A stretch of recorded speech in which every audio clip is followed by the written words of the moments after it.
हाँ जी, नमस्कार भी सभी को। कैसे हो आप सभी? उम्मीद है सब स्वस्थ होगे, मस्त होगे और अच्छे से चल रही होगी आप सभी की पढ़ाई। तो आज हम एक यूनिक क्लास लेके आए हैं आप सबके लिए। एक पढ़ाई को आसान कर देने वाली क्लास लेके आए हैं। क्या लेके आए हैं ऐसा हम? तो आज हम लेके आए हैं संधि को आसान शब्दों में अगर हम सीखना चाहें। हम संधि का क्वेश्चन है जो आसानी से देख कर कुछ क्वेश्चन ऐसे तो कि हम देख के सही कर लेते हैं। वो क्वेश्चन हम कैसे सही करेंगे तो वो हम आज सीखेंगे, जिनमें हम आज पढ़ेंगे स्वर संधि के बारे में। स्वर संधि के कितने पहले हैं तो 5 हैं। आपको पढ़ाए थे मैंने कौन कौन से। दीर्घ स्वर संधि, गुण स्वर संधि, वृद्धि स्वर संधि, यण स्वर संधि और यादि स्वर संधि, ये हमने पढ़े थे। ठीक है, अब इनके कुछ आगे नियम होते हैं स्वर संधि के। जैसे दीर्घ स्वर संधि है तो उसके नियम होंगे, गुण स्वर संधि उसके नियम होंगे। तो उस नियमों को हम कैसे पहचान लें, कैसा हमारे लिए आसान हो जाएगा, वो हम आज पढ़ेंगे। ठीक है, तो हम आज पढ़ेंगे स्वर संधि। क्या पढ़ेंगे? स्वर संधि। आसान ट्रिक के साथ या आसान शब्दों में बोल सकते हैं या आसानी से याद हो जाए, ऐसी चीज के बारे में हम पढ़ लेंगे। ऐसे तरीके से हम पढ़ लेंगे। तो सबसे पहले तो इसके 5 भेद ही हमें पढ़ने होते हैं। कौन कौन से 5 भेद कौन कौन से हैं? तो 2, 3, 4 और 5। 5 कौन से? तो दीर्घ स्वर संधि। ठीक है, अब आपको आसान हो तो ये मत पढ़ना चाहिए। अगर आपको आसान और करना है तो ये मत करो। दीर्घ के बाद गुण, वृद्धि, यण, अयादि। अगर आसान प्रश्न बनता है कि कौन सा स्वर संधि का प्रकार नहीं है या कौन सा है, तो आपको ये 5 याद हो जाए। दीर्घ, गुण, वृद्धि, यण, अयादि। याद करो, दीर्घ, गुण, वृद्धि, यण, अयादि। एक बार और, दीर्घ, गुण, वृद्धि, यण, अयादि। हो गया याद? ठीक है, आज मैं आपको टेबल के थ्रू समझा देता हूं। टेबल बना देंगे आज हम, बहुत आसान हो जाएगा आपके लिए। कैसे? एक ऐसी टेबल जिसमें अच्छे से सारे लिखे हो। अगर मैं बोलूं कि दीर्घ स्वर संधि, हम बोले कि दीर्घ स्वर संधि। अब इसमें हम 3 वर्ण बनाते हैं। कौन सा? एक तो हम आ बनाते हैं, एक हम दीर्घ ई बनाते हैं, एक हम दीर्घ ऊ बनाते हैं। अब किससे बनाते हैं? तो हमने पढ़ा था, दो समान वर्णों का मेल होता है तो वह अपने दीर्घ रूप में बदल जाते हैं। ठीक है, समान वर्ण कैसे? तो ए या आ का मेल ए या आ से ही करवा दो। ठीक है, ऐसे ही ई या ई का मेल ई या ई से ही करवा दो। और ऊ या दीर्घ ऊ का मेल ऊ या दीर्घ ऊ से करवा दो। बस, बन गया। अब हम पहचानने कैसे? सर ये तो हमें भी पता है, हम पहचानेंगे कैसे? आपको शब्द के बीच में अगर देखो आ की मात्रा से तोड़ के, अगर वो आ की मात्रा से सही टूट रहा है, दोनों तरफ हमें या तो ए मिलेगा या आ मिलेगा। जैसे एक निहितार्थ, एक उदाहरण देखते हैं, जैसे निहितार्थ।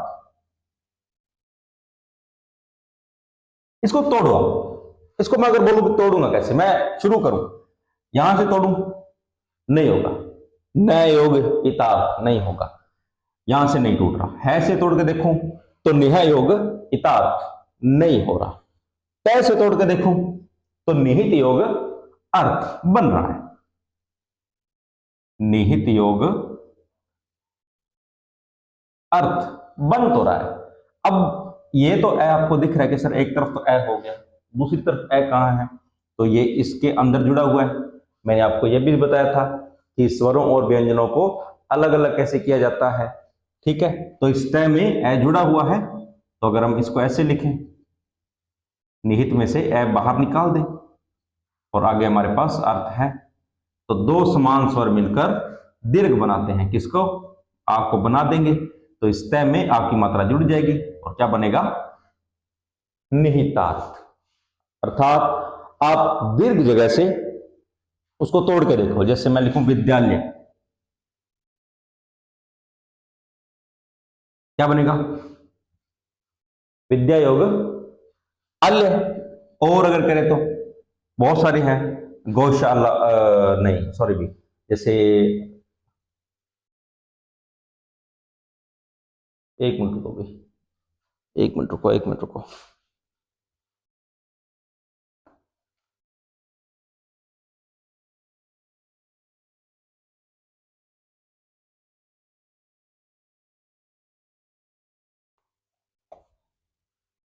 हाँ, जैसे विद्यालय हो गया, महात्मा हो गया, विद्यार्थी हो गया, शिक्षार्थी हो गया। आप इनको तोड़ के देखो, ये आपकी मात्रा से ही टूटेंगे। आपकी मात्रा से टूट रहा है, सिंपल सा याद रखो, अगर आपकी मात्रा से टूट रहा है तो क्या होगा? ये नियम लगेगा आ वाला और दीर्घ स्वर संधि होगा। चलो अगला, अगला कौन सा है कि सर ई की मात्रा वाला है। अगला कौन सा है? ई की मात्रा वाला है। तो मैं आपको एक शब्द ई की मात्रा वाले भी करवा देता हूं, जैसे गिरीश, गिरीश। अच्छा भी एक मैं पहले बात बता देता हूं, ये बातें उस बच्चे को समझ आएगी जिसने हमारी पहले वाली क्लास को देखा हुआ है। अगर आप सीधा इस क्लास पे आए हो तो आपको ये चीज समझ नहीं आएगी। आप एक काम करना, हमारे चैनल पे जाओ, उसके बाद उसमें प्लेलिस्ट में जाओ, प्लेलिस्ट में आपको हिंदी व्याकरण की पूरी प्लेलिस्ट मिल जाएगी। उसमें हमने वर्ण विचार, संधि और काफी सारे टॉपिक करवा रखे हैं। तो आप इस क्लास को करने से पहले वर्ण विचार और संधि वाली क्लास को अच्छे से देख लेना। उसके बाद आपको यह क्लास पूरी अच्छे से समझ आ जाएगी और इसके बाद आपका कोई भी डाउट संधि में नहीं बचेगा। ठीक है, देखो अब हमें मिलेगी क्या? दीर्घ ई। दीर्घ ई देख लो कहां है, ये रही, यहीं से तोड़ के देख लो क्या होगा? गिरी योग ईश। अब कुछ बच्चे को बोलते हैं कि सर हमें कैसे पता चलेगा कि यह इधर छोटी ई है, इधर बड़ी ई है? तो ये होता है आपका शब्द भंडार। आपको जितने अधिक शब्द आएंगे उतना आपको अच्छा रहेगा। मैं बता देता हूं, जैसे ईश है, ईश्वर है, ठीक है, और ऐश्वर्य है, ये बहुत सारे शब्द हैं। एक मिनट रुकना भी।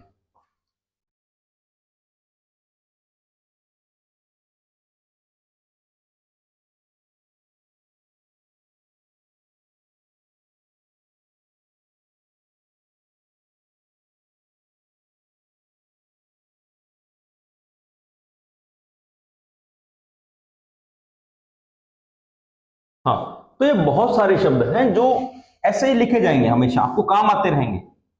ठीक है, आप इनको याद कर लो। ईश को तो स्पेशली याद करो, ये बहुत जगह आता है। ठीक है, तो गिरी योग ईश। अब इसका देखो, इसका अंतिम क्या है? छोटी ई। इसका पहला क्या है? बड़ी ई। मैंने आपको बताया हुआ है, जो संधि होती है वह पहले वर्ण के अंतिम, पहले पद के अंतिम वर्ण तथा दूसरे पद के पहले वर्ण में होती है। ये हमारा पहला पद, इसका अंतिम वर्ण छोटी ई। ये हमारा दूसरा पद, इसका पहला वर्ण बड़ी ई। दो समान स्वर मिलकर दीर्घ ई का निर्माण करते हैं। आसान है, मतलब जहां भी आपको दीर्घ ई दिखे आप वहां से तोड़ के देखो। अगर आपको दोनों तरफ ई मिल रही है अर्थात वह दीर्घ स्वर संधि है। ठीक है, अगर इसके और उदाहरण देखना चाहो तो कौन कौन से होंगे भी? जैसे महेंद्र है, गिरिंद्र है, ठीक है, गवीश है, बहुत सारे हैं। आप देखना भी, मैंने पिछली क्लास करवाई हुई है, उसमें देखना। आज हम केवल एक आसान से तरीके से इसको रिवाइज बोल लो, आसान तरीके से समझ लो, हम पढ़ रहे हैं। ठीक है, अगला हम देखें तो कौन सा है भी? ओ वाला नियम। चलो इसका भी लिखते हैं, भानुद्य। अब देखो इसमें मैं दो तीन मात्राएं दिख रही हैं, जैसे आ की भी दिख रही है, दीर्घों की भी दिख रही है। आ से तोड़ेंगे तो क्या होगा? भय योग अनुदय, बन ही नहीं रहा। अब ऊ से तोड़ के देख लो तो भानु योग उदय, बन गया। क्या बना? भानु योग उदय। अब भानु का अर्थ क्या होता है? भानु का अर्थ होता है सूर्य। ठीक है, तो भानु योग उदय। अब किधर छोटी आएगी, किधर बड़ी आएगी? ये आपका शब्द भंडार है। आपको सबको पता है कि उदय हमेशा ऐसे लिखा जाता है, कंफ्यूजन नहीं होगे। आप इस उदय को ऐसे नहीं लिखोगे, आपको पता है, मतलब आपका शब्द भंडार है, आपको इस उदय के बारे में पता है कैसे लिखा जाएगा, बस यही पता होना चाहिए। अब इसका अंतिम कौन सा है सर? छोटा ऊ। पहला कौन सा है? छोटा ऊ। दो समान स्वर मिले, हमें दीर्घ ऊ मिल गया, बस। अर्थात सिंपल सी बात बताऊं, जहां आपको इन तीनों में से, जिस शब्द में आपको इन तीनों में से कोई मिले, वहां से तोड़ के देखो, अगर वो टूट गया मतलब वो दीर्घ स्वर संधि है। ठीक है, प्रश्न मान लो सीधा ही बन गया, जैसे दीर्घ स्वर संधि का उदाहरण है। ठीक है, ऑप्शन में मान लो जैसे भानुदय, ठीक है, और भानुदय हो गया, व्याकरण हो गया, और कौन सा करें, पवन हो गया, भवन हो गया, ये मिल गए। मान लो 4 आपको ऑप्शन मिल गए, आप कौन सा करोगे? अब आप तोड़ के देखो ना, इसमें आ की मात्रा है। दीर्घ स्वर संधि अगर आपको पूछ ले, दीर्घ स्वर संधि आपके दिमाग में आ जाना चाहिए उसी टाइम कि 3 ही मात्राएं होती है, आ, दीर्घ ई, दीर्घ उ।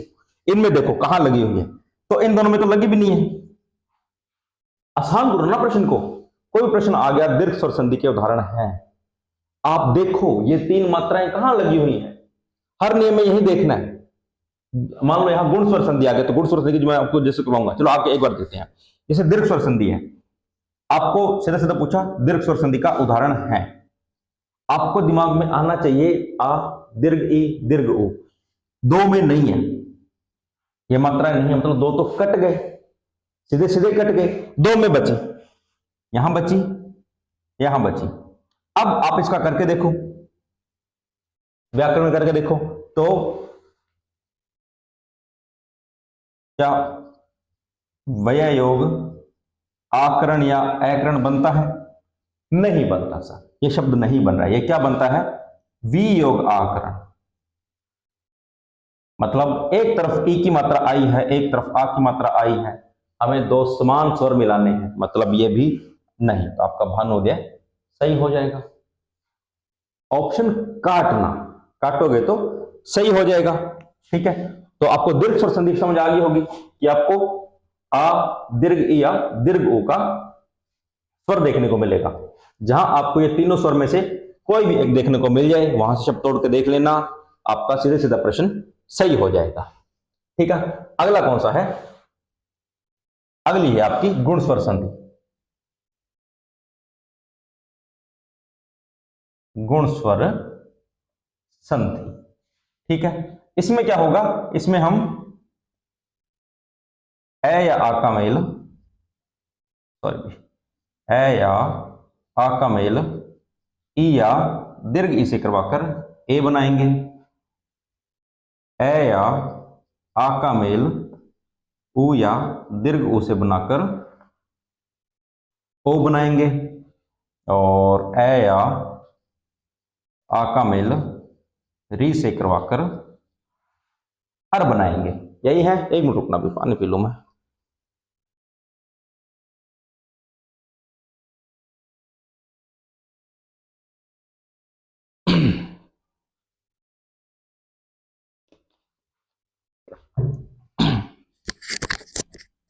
हाँ जी, अब आपको हमें 3 नियम अर्थात 3 स्वर और मिल गए, ए, ओ और अर। अब एक उदाहरण मैं करवाता हूं, आपको समझाता हूं। अगर मैं इसका पहले का उदाहरण देखूं तो मान लो ए का उदाहरण। अब ध्यान से रहे, इस ए की मात्रा कौन सी होती है, मैं आपको मात्रा बता देता हूं साथ में। अगर मैं इसकी मात्रा की बात करूं तो ये होगा आपका एक डंडे वाली मात्रा, इसकी बात करूं तो ये होगी ये मात्रा, इसकी बात करूं तो ये आगे बात करेंगे, साथ में जब शब्द बनेगा तभी बात करेंगे। पर मैं आपको बता देता हूं, इसमें छोटा र है, ठीक है। अब छोटा र ऐसे लिखा जाता है, इतना ध्यान रखना, बाकी आपको बता दूंगा मैं, ठीक है। अब इसका अगर बनाए तो हम गणेश, गणेश, सुरेश, ठीक है। और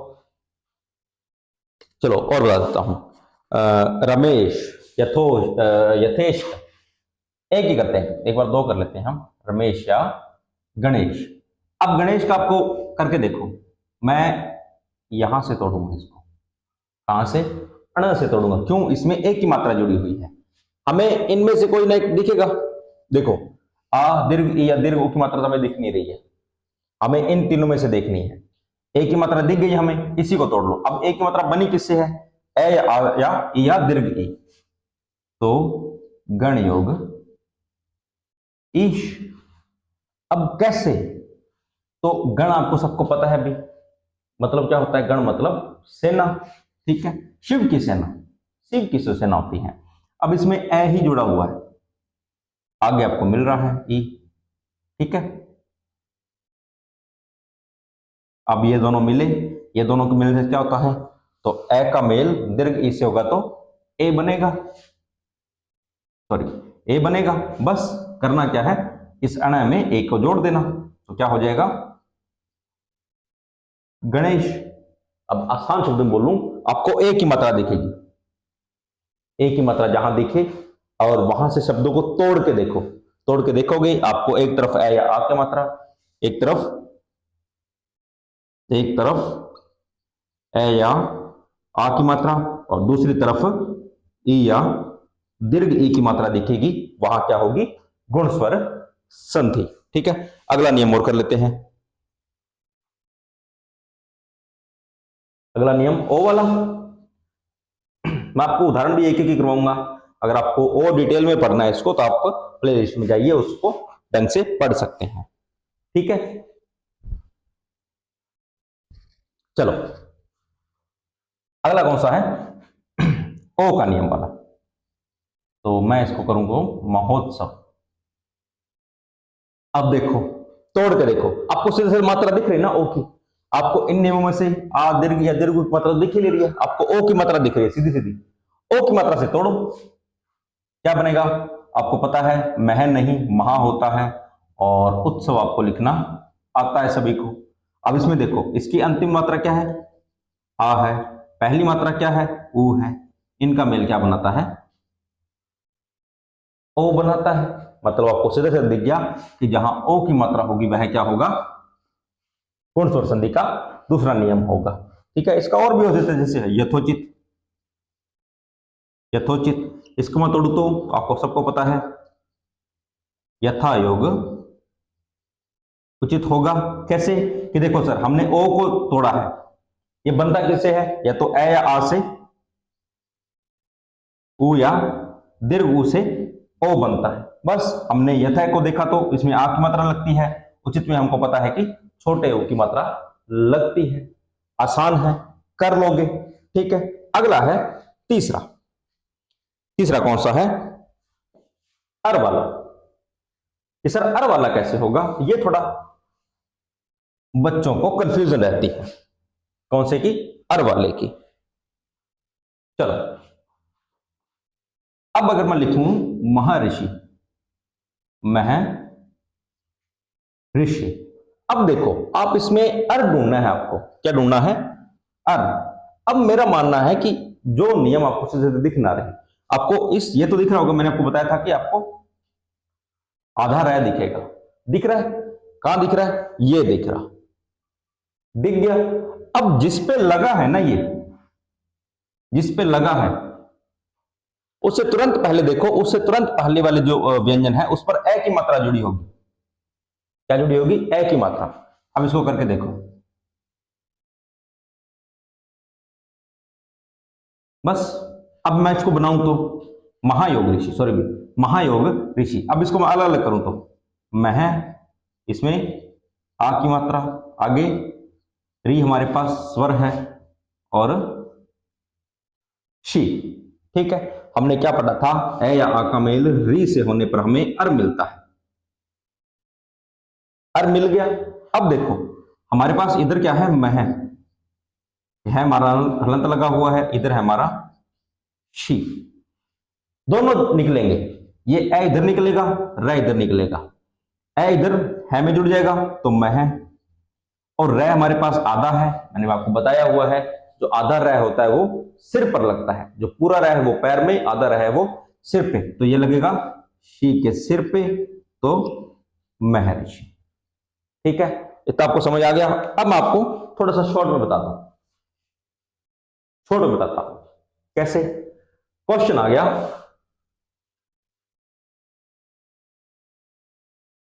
गुण स्वर संधि का उदाहरण है, गुण स्वर संधि का उदाहरण है। ठीक है, मैंने लिख दिया महात्मा और मात्रानंद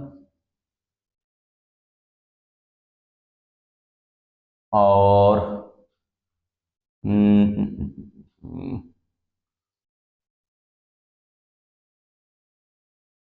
कणव ऋषि, और क्या लिखें, भानुमुद्दे, हमारे पास एक उदाहरण है। अब मैंने आपको बोल दिया कि गुण स्वर संधि के उदाहरण है।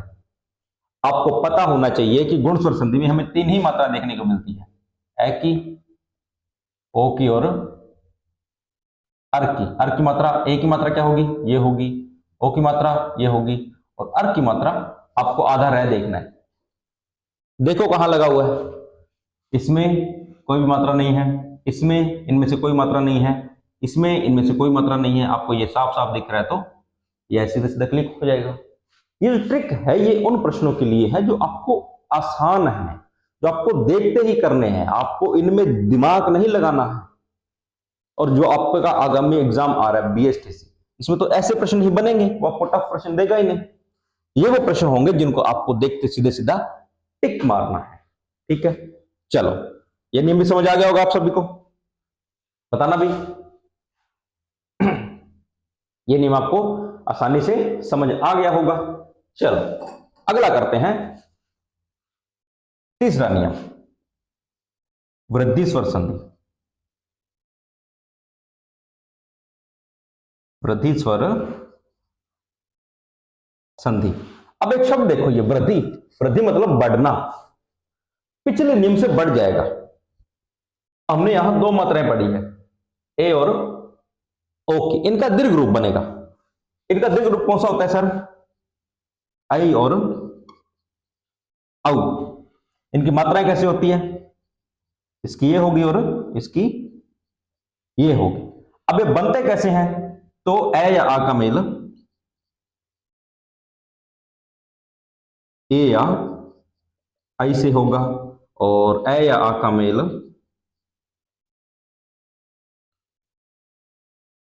ओ या, सॉरी, ए या आ का मेल ओ या औ से होगा। बस हमें ए या आ का मेल ए या आई से और ए या आ का मेल ओ या औ से करवाएंगे तो हमें ये दोनों प्राप्त होंगे। अब सीधा सीधा अगर मैं बोलूं, अगर आपको किसी शब्द में एक मात्रा दिख रही है जैसे गणेश, तो आप चुपचाप गुण स्वर संधि में जाओगे। अब चाहे वो एक यहां हो या एक यहां हो, मतलब आपको एक मात्रा, ओ में भी एक मात्रा हो और ए में भी एक मात्रा दिख रही है, तो आप गुण स्वर संधि में जाओगे। अब वहीं आपको अगर दो मात्राएं दिखे तो, वहीं आपको दो मात्राएं दिखे तो कौन कौन सी दो मात्राएं, चलो बताता हूं मैं भी। जैसे मैं दो शब्द लिखता हूं, सदैव और परमोज। अब इनमें दो मात्राएं दिख रही है आपको, दिख रही है ना। अब इनका अगर मैं संधि विच्छेद करूं तो ये होगा सदा योग एव, और इसका परम धन औज, परम धन औज। संधि आपको आती है, मुझे पता है आपको संधि मैंने अच्छे से करवाई हुई है, संधि आपको आती है। बस आप ये देख लो, यहां आपको मात्राएं बढ़कर मिल रही है, वृद्धि होकर मिल रही है। क्या मिल रही है आपको, मात्रा की वृद्धि होकर। यहां आपको ये मात्रा मिल रही है, यहां आपको ये मात्रा मिल रही है। जहां गुण स्वर संधि के तुलना में वृद्धि हो जाए वहां आपको क्या करना होगा, वृद्धि स्वर संधि। मान लो ऑप्शन आपको यही मिल गया, आपको प्रश्न मिल गया वृद्धि स्वर संधि का उदाहरण नहीं, वृद्धि स्वर संधि का उदाहरण नहीं है। ठीक है, आपको ऑप्शन मिलेंगे, आपको ऑप्शन मिल रहे हैं, सदैव, परमोज,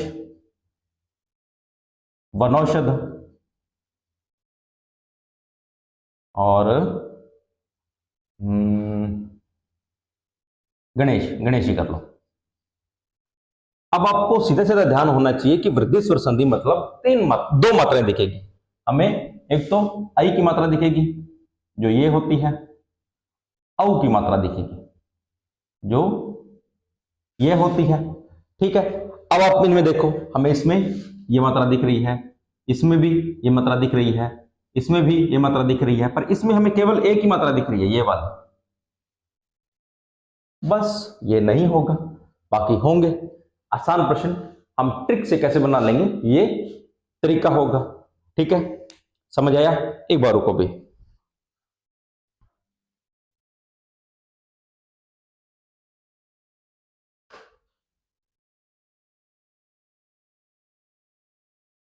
हो गया यहां तक?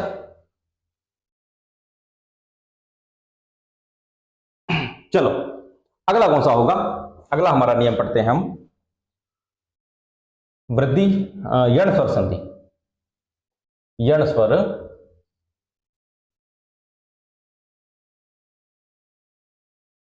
यण स्वर संधि। अगर मैं इसमें आऊं तो इसमें हमें तीन मिलेंगे, यह, वह और रह। ध्यान रहे, ये आधा यह है, ये आधा वह है, ये आधा रह है। कैसे बनाओगे? एक मिनट रुको, पानी पी लूं मैं।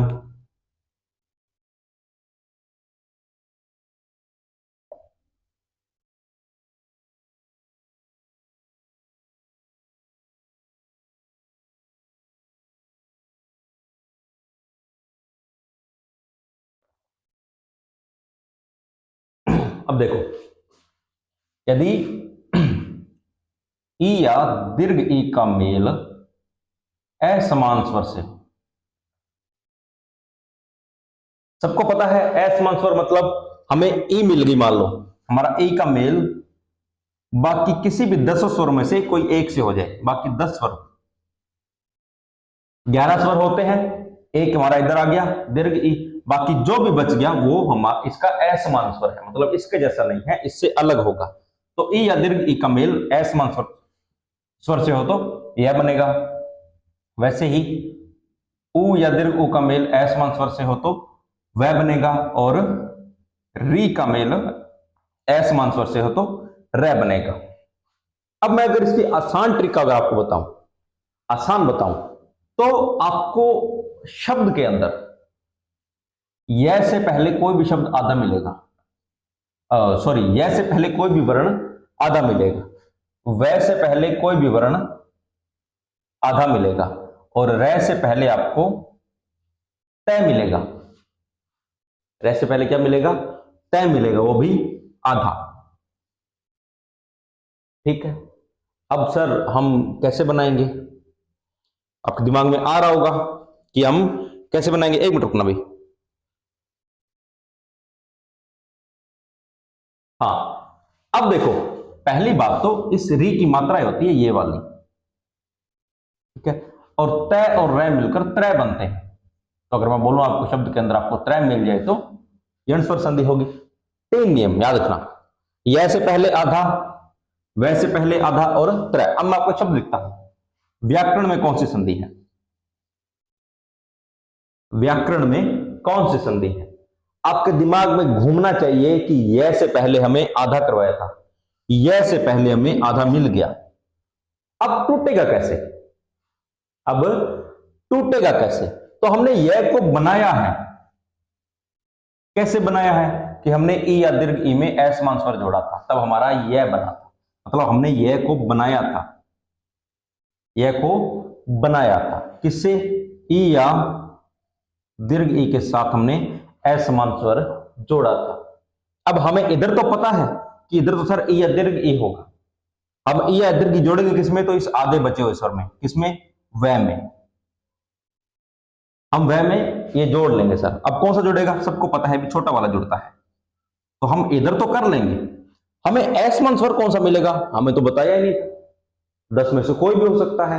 तो यह में जो भी जुड़ा हुआ होगा, वह में जो भी जुड़ा हुआ होगा, या रह में जो भी जुड़ा होगा, वो असमान स्वर होगा।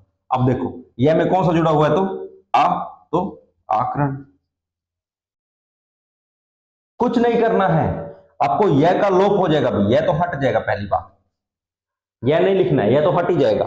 यह में जो स्वर जुड़ा होगा उससे आगे वाला शब्द लिख दो, यह में जो भी जुड़ा हुआ है उससे आगे वाला पूरा शब्द लिख दो, और यह से पहले जो भी है उसमें ई या दीर्घ की मात्रा जोड़ दो, जो जुड़ती है वो जोड़ दो, आपका शब्द बन जाएगा वियोग आकरण। मतलब आपको यह से पहले आधा स्वर देखने को, आधा व्यंजन देखने को मिलेगा। ऐसे अगर मैं अगला का बोलूं वह वाला, अगर मैं वह वाला बोलूं तो सेम नियम, सेम नियम। जैसे मैं बोलूं कि स्वागत,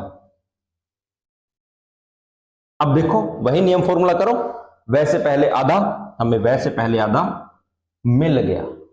अब तोड़ो, मैंने आपको बताया कि वह हमारा ई या दीर्घ ई, सॉरी भी, वह हमारा बना है ऊ या दीर्घ ऊ से, ऊ या दीर्घ ऊ से।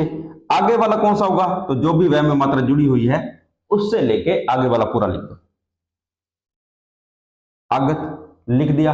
अब सर इधर तो हमारे पास एक स्वर व्यंजन है स जो कि आधा है, इसमें मात्रा जुड़ेगी कौन सी, आपको पता होना चाहिए कि सु होता है, छोटे की मात्रा जुड़ती है, तो सुयोग आगत कर लोगे, आसान है।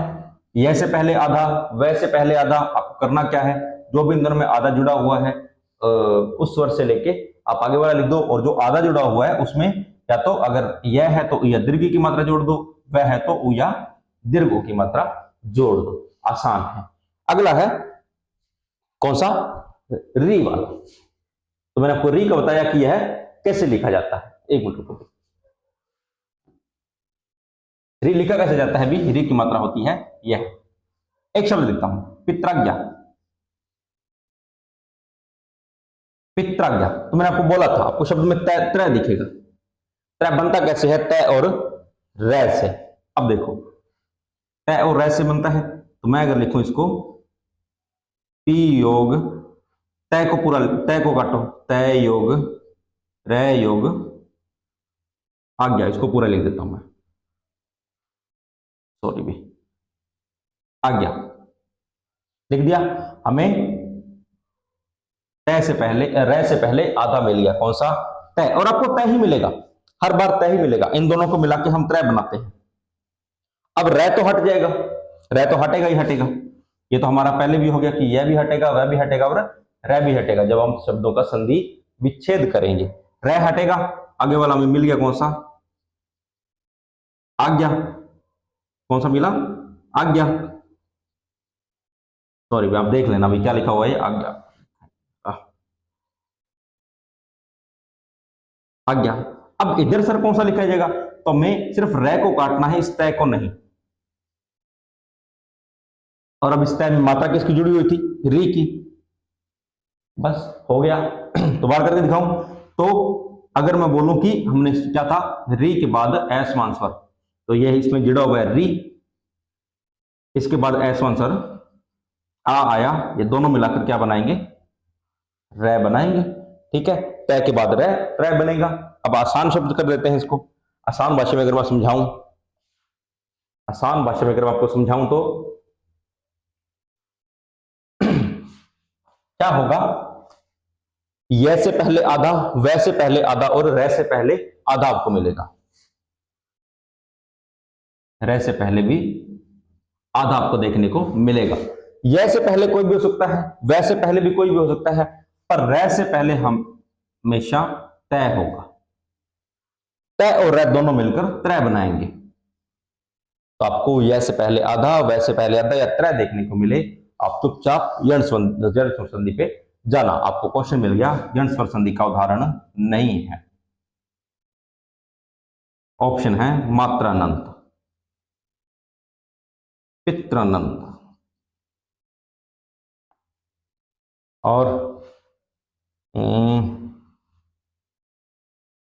प्रत्येक और पवन। अब आप देखो, आपको त्रय इसमें मिल रहा है, इसमें मिला, आपको पता होना चाहिए कि हमें यह से पहले आधा, वह से पहले आधा या त्रय मिलेगा। त्रय आपको मिल गया, यहां भी आपको त्रय मिल गया। अब यह से पहले आधा यहां मिल रहा है आपको, यह से पहले आधा मिल रहा है, इसमें कुछ नहीं मिल रहा, तो सीधा सीधा टिक हो जाएगा कि यह होगा हमारा ऑप्शन। ये आपको बनाने नहीं पड़ेंगे, आपके दिमाग में ही बनेंगे। अगर आपको ये ट्रिक सारी याद होगी, ये आपके दिमाग में ही क्रिएट होता रहेगा। ठीक है, इतना समझ आ गया। अब बचा अंतिम, अंतिम बच गया अभी एक, कौन सा बचा, कौन सी संधि बची, तो अयादी संधि बची, अयादी संधि बची।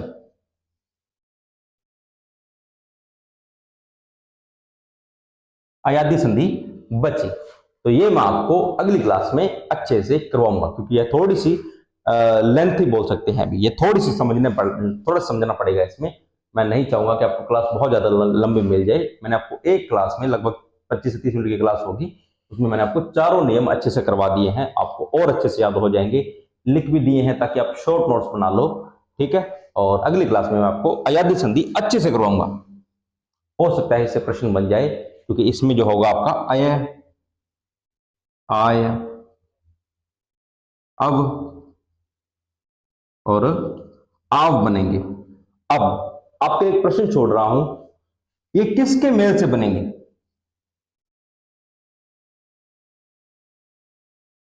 आय किसके मेल से बनेगा, आय किसके मेल से बनेगा, अब किसके मेल से बनेगा और आव किसके मेल से बनेगा, वो आप मुझे कमेंट करके बताओगे।